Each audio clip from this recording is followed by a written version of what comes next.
राम वंदे गो मातरम। सुशील अवस्थी जी, गोभक्त जी आपके समक्ष हैं। जी। तो जो बैल चालित कोल्हू का तेल है, अगर आपने अपना कोलेस्ट्रॉल चेक कराया है, आपके पास रिपोर्ट है, तो जो बैल कोल्हू का तेल है यानी कच्ची घानी का जो असली तेल है, जो कच्ची घानी का तेल कच्चा खाना शुरू करें। कच्चा कच्ची खाना घानी का तेल होता क्या है? हाँ। और कच्ची घानी क्यों कहते हैं? एग्जैक्टली ये बहुत सुंदर सवाल है। कच्ची घानी मतलब जो तेल पका हुआ ना हो, जो तेल कच्चा हो। जब स्पेलर का तेल यानी मशीन का तेल जो होता है वो 1440 आरपीएम में घूमता है, तो अंदर से वो हीट हो जाता है यानी पक जाता है, तो वो पक्की घानी है।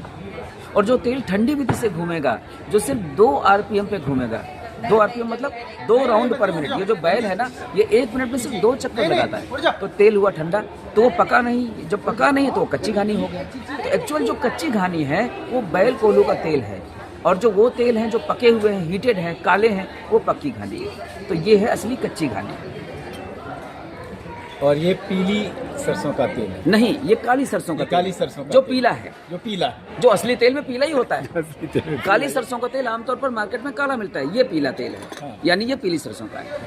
तो मैं कह रहा था कि अगर आप कच्चा खाना शुरू करेंगे, भरते में, चोखे में, ऑयल फिलिंग के थ्रू, या वैसे चक करके आधे ढक्कन लेंगे, 1 चम्मच लेंगे, तो जो आपका कोलेस्ट्रॉल का जो ग्राफ है ना, तो नीचे आएगा रिपोर्ट वाइज। आप कच्चा तेल खाइए, 1 महीने में रिपोर्ट चेक कराइए और मुझे भेजिए, दुनिया को भेजिए, दुनिया देखेगी।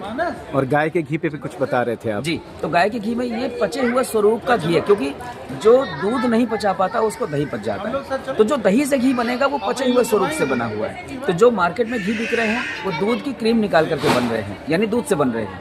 ये जो घी है ये दही से बना है, पचे हुए रूप से बना है, इसलिए पचेगा। इसलिए पचेगा। और जो क्रीम निकाल कर बनाया गया वो उससे नहीं पचेगा, क्योंकि फर्मेंटेशन नहीं हुआ। और फर्मेंटेशन इसकी जान है। हाँ, और फर्मेंटेशन ही जान। जी। जो हमारी गौशाला है वो देशी गाय के गोबर की खाद बनाती है। तो आप पहचानिए ये क्या है। वैसे जनरली लोग इसको चाय की पत्ती कह देते हैं। जी। भाई साहब, ये देशी गाय के गोबर की खाद है, ओम नमः शिवाय। जो 100% डिकम्पोज्ड है। जी। और ये छूने में ठंडी है। जी। खाद की पहचान ये है कि अगर वो ठंडी हो, जी, ये देखो ठंडी बिल्कुल है, ठंडी है। अगर वो ठंडी हो हाँ। तो खेत में ठंडक देगी, ओके। तो उसमें स्वाद आएगा, न्यूट्रिशन आएगा। यूरिया गर्म खाद है और ये ठंडी खाद है। जी। तो उसकी ये ऑर्गेनिक सब्जियां हैं। जी। ये देशी गौ माता का प्रसाद है, समझिए। जी, बिल्कुल। तो हम ये अपनी गौशाला में यानी पल्ला बख्तावरपुर के पास हमारे खेत हैं, जी। वहाँ उगा रहे हैं और पूरी दिल्ली में होम डिलीवरी की कोशिश कर रहे हैं। आपका नंबर बता दीजिए। जी। मैं हूँ सुशील अवस्थी, दोबारा से गौ आधार में आपका स्वागत है। मेरा नंबर है 8010550775। दूसरा नंबर है 8384009500। प्रेम से मिलकर बोलिए वंदे गो मातरम। वंदे गौ मातरम। वंदे गो मातरम। श्री राधा।